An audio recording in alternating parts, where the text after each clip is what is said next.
Сәлеметсіздер ме, оқушылар? Бүгінгі біздің сабағымыздың тақырыбы таза мінсіз асыл сөз бөлімі бойынша Керқұл атты Кендебай ертегісі. Кендебай елінің тұрмысын жасасқан. Кендебайдың ерліктері. Оқу мақсаттары: әдеби шығарманың жанрына қарай фабуласы мен сюжеттік дамуын сипаттау, көркем шығармадағы кейіпкерлер портреті мен іс-әрекеті арқылы образын ашу. Сабақтың мақсаты: ертегіні оқып, сюжеттік дамуын сипаттау, кейіпкерлердің іс-әрекеттерін баяндау. Бағалау критерийлері: оқылған мәтіннің мазмұнын түсінеді, ертегінің сюжеттік дамуы мен фабуласын сипаттайды, көркем шығармадағы кейіпкерлер портреті мен іс-әрекеті арқылы образын ашады, фабуласы мен сюжеттік дамуының өзіндік ерекшелігін ашады, өз көзқарасын білдіреді, кейіпкерлермен салыстырады. Олай болса, балалар, тапсырма орындамас бұрын мына ертегіні тыңдап алайық. Ертеде, ешкі құйрығы келтеде. Қаратаудың ойында, Қарасудың бойында, Қазанғап деген бір кедей болыпты. Қазанғап құс атып күн көреді екен. Әйелі ау тоқып, жамау жамайды екен. Осылай өз күндерін өздері көріп жүре беріпті. Күндерде бір күн Қазанғаптың әйелі жүкті болыпты. Ай күні жақындап, күн өткен сайын әйелдің аяғы ауырлай беріпті. 9 ай 9 күн болғанда әйелі толғатып босаныпты. Торсық шекке әппақ ұл тауыпты. Атанасы қуанып, төбелері көкке жетіпті. Баласына Кендебай деп ат қойыпты. Кендебай ай сайын емес, күн сайын өсіпті. 6 күнде күліпті, 60 күнде жүріпті. 6 жылда жігіт болыпты. Сондай күшті болыпты. Алысқанын алып ұра беріпті, күрескенін жыға беріпті. Күндерде бір күн Кендебай аң аулап жүрсе, Қаратаудың ойында, терең құздың бойында, арыстандай көкжал бөрі бір буаз биені жаңа ғана жарып жегелі жатыр екен. Кендебай жүгіріп барып, көкжалды құйрығынан ұстап алып, бұлғап лақтырып кеп жіберіпті. Қасқыр арс етіп, аузын қисаңдатып, өліпті де қалыпты. Кендебай қасқырдың терісін сойып алып, биенің қасына келсе, бие жан таласып өлгелі жатыр екен. Кендебай алмас қанжарымен биенің қарнын жарып жіберіп, құлынын суырып алыпты. Арыстай еркек құлын екен. Кендебай құлынды үйіне алып қайтыпты. Оны құланның сүтімен асырапты. Құлын сағат сайын емес, минут сайын өсіпті. 6 айдың ішінде 6 кез ат болып шығыпты. Аттың түсі керғыла болыпты. Күндерде бір күн Кендебай аң аулап, алысқа ұзап кетіпті. Кетіп бара жатып, қозысын бағып жүрген бір балаға кездеседі. Бала еңіреп жылап жүр екен. Кендебай жетіп келіп, көзің жасты, көкірегің қайғылы, неткен жансың деп сұрапты. Баланың басы тас, киімі өрім екен. Ардақтаған анаңды алса, төгілмей ме ырысың, Асқартаудай әкеңді алса, көрген күнің құрысын деп қоя беріпті бала. Не болды? Жөндеп айтшы деп сұрапты Кендебай. Бала өзінің жасын көл қылып, ауыр бір күрсініп алып, былай деп жауап беріпті. Мен Мергенбай деген батырдың жалғыз баласы едім. Қазір 6-ға шықтым. Биыл 4-ші жыл. Елімізге жау тиіп, жылқы біткеннен түгерге тұяқ қалдырмай айдап кетті. Әкем алып ұйқылы батыр еді. Ұзақ жортолдан келгенде 6 күн қатарынан ұйықтайтын. Осы ұйқыда жатқанда әкемді жау әскері байлап әкетті. Әкемді арашаламақшы болып жетіп барған шешемді қайырымсыз жау алдына өңгеріп жөнеп берді. Мен жетім қалдым.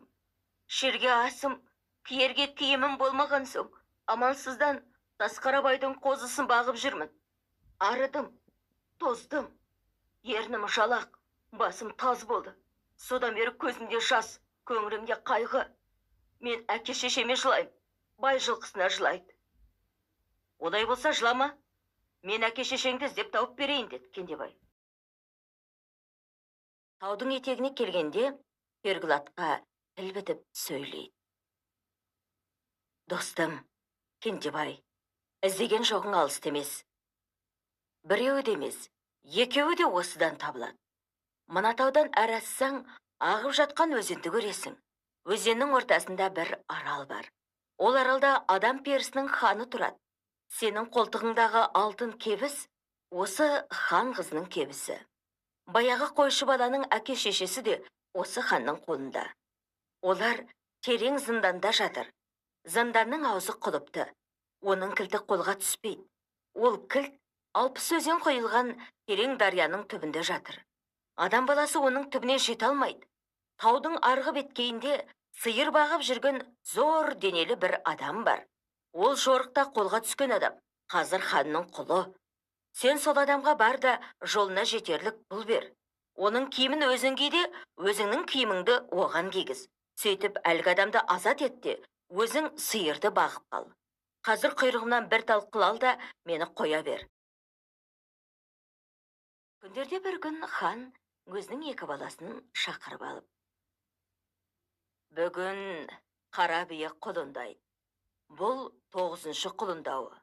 Құлындаған күні түнде құлын жоқ боп кетеді. Бүгін осы биені өздерің күзетіңдер. Не болғанын көздеріңмен көріңдер дейді. Мұны Кендебай естір.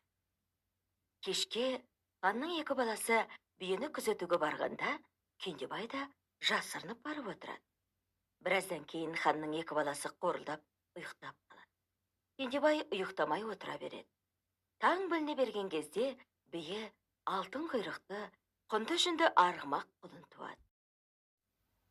Қазір шеуің іздеп шығып, құсты да, құлынды да тауып келіңдер. Кендебай сол арада 3-4 күн тынығып, кемпірдің асыл қазынасын жинап алып, Ерғылаттың алдына алтын ауаны өңгеріп, алтын құйрықты құлындарды ертіп, аман есен ханның үйіне жетеді. Хан разы болып, зынданда жатқан Мергенбай батырды, оның әйелін, қолға түскен басқа адамдарды азат етеді. Шауып алған малын қайтарып береді. Кіші қызын Кендебайға қосып, 30 күн ойын, 40 күн тойын істеп, көп сыйлықтар беріп, Кендебайды еліне аттандырады. Кендебай елдің малын айдап келіп, иелеріне табыс етеді. Бірінші тапсырма: тыңдаған ертегі бойынша мазмұнын ретімен орналастыр. Яғни, ертегіні біз толықтай тыңдап шықтық. 10 сөйлеммен қорытындылап мазмұнын жазамыз. Бірінші тапсырма бойынша дескриптор: ертегінің мазмұнын тыңдайды, ертегі мазмұнын түсінеді, оқиғалар желісіне мән береді, мазмұндық жоспарын рет-ретімен орналастырады. Екінші тапсырма: кластерді құрастыр. Керқұла кім деген сұраққа жауап берілу керек. Яғни, әрқайсы торкөзге бір-бір сөзден Керқұлаға мінездеме беру арқылы кластерді толтырып шығамыз.